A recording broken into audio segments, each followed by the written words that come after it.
Oh hey guys, I'm Bodhi the Bike Whisperer from Boulder. Eddie the expert rides his suspension locked out at all times, so I'm here to open your minds to some suspension tuning the natural way. Besides having air in your tires, there's nothing more crucial to enjoying your time on the bike than proper suspension setup. The first step is to determine sag, the distance your bike settles into its travel when weighted.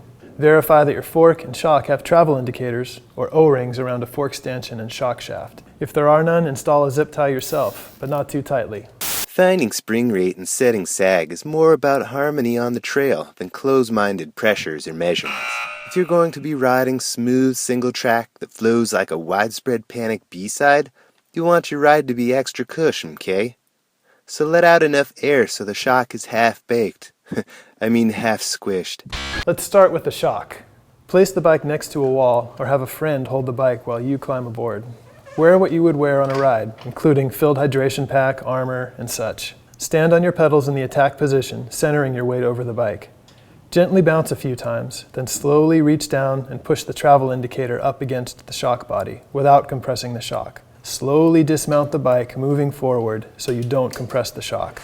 With your air pressure set properly, your travel indicator should move 20 to 30% of the shock stroke or exposed shock stanchion. Longer travel bikes may need more sag, right around 35%.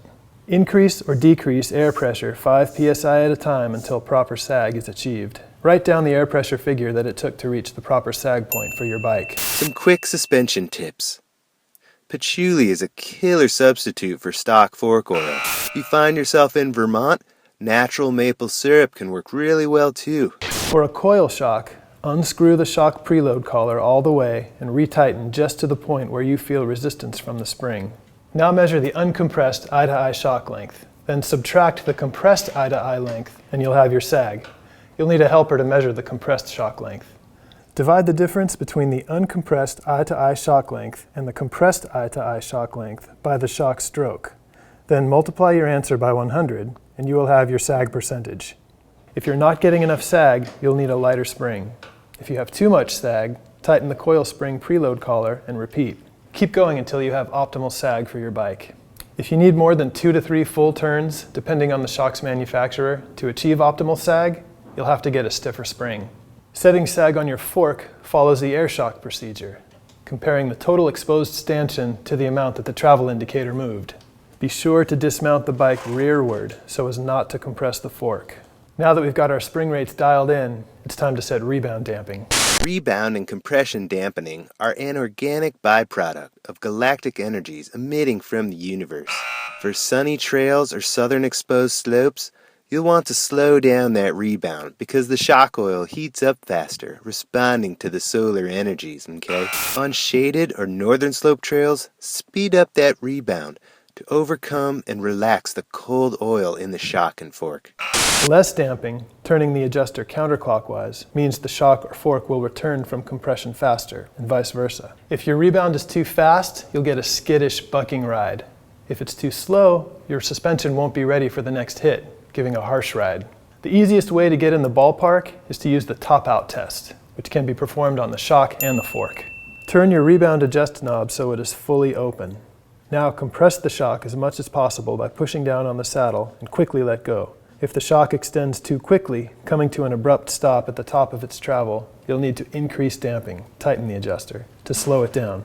You may also be able to feel or hear the shock top out. Repeat the process until the shock no longer springs back harshly. Write down how many clicks you tightened the adjuster. Another method is to ride off a curb while standing, gradually increasing rebound damping until your shock compresses and returns without bouncing. Repeat the top-out process on your fork, pressing down on the handlebars instead of the saddle. You will most likely need to fine-tune your rebound 1 or 2 more clicks on the trail. Warm your bike suspension up the night before a ride with a killer Grateful Dead live set. If the front or rear of the bike bucks or seems jumpy, increase the appropriate damping a click to slow the rebound down. If the bike seems like it's overly harsh through successive hits, speed up the rebound a click so the suspension will be able to extend for the next impact.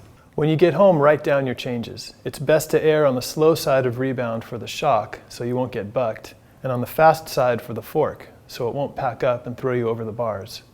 A general guideline is to set your rebound damping 1 to 2 clicks faster for trails with small high-frequency bumps and 1 to 2 clicks slower for trails with big hits and bottom outs.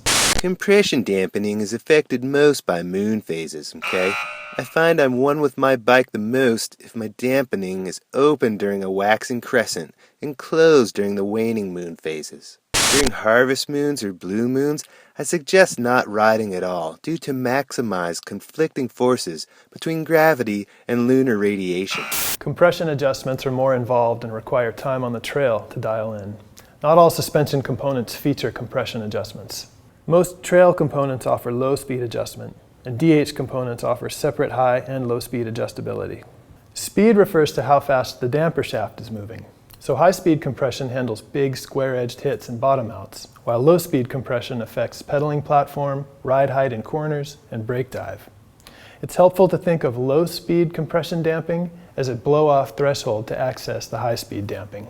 My favorite way to set up compression damping is to back the damping all the way off, loosen the adjuster knob, and get out on the trail, paying attention to specific ride characteristics, which apply both to the fork and the shock.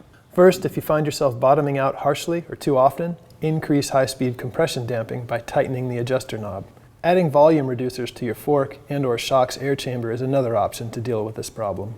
This will increase the spring rate at the very end of the travel, possibly preventing bottom out. If you get to the point in your testing where you're never using all the travel and your ride feels harsh, back off the high-speed compression damping. Making sure your suspension dials and knobs are visually lined up can provide better harmony on the trail, regardless of setting. Avoid red forks at all costs, okay? They have negative energy on the trail and can even frighten wildlife. For low-speed damping adjustment, focus on brake dive and ride height as an indicator of your fork's low-speed compression adjustment. If the fork compresses excessively when braking or when driving through turns, increase low-speed compression damping until ride height remains stable and brake dive is under control. For your shock, small bump compliance and pedal bob will direct you in adjusting your shock's low-speed compression. If your shock is not absorbing small bumps, try decreasing low-speed damping. Increasing low-speed compression damping may help to reduce pedal bounce. It's important to record all your suspension settings. This lets you see how your changes affects your bike's behavior, and it gets you back to the sweet spot if somehow your settings are altered.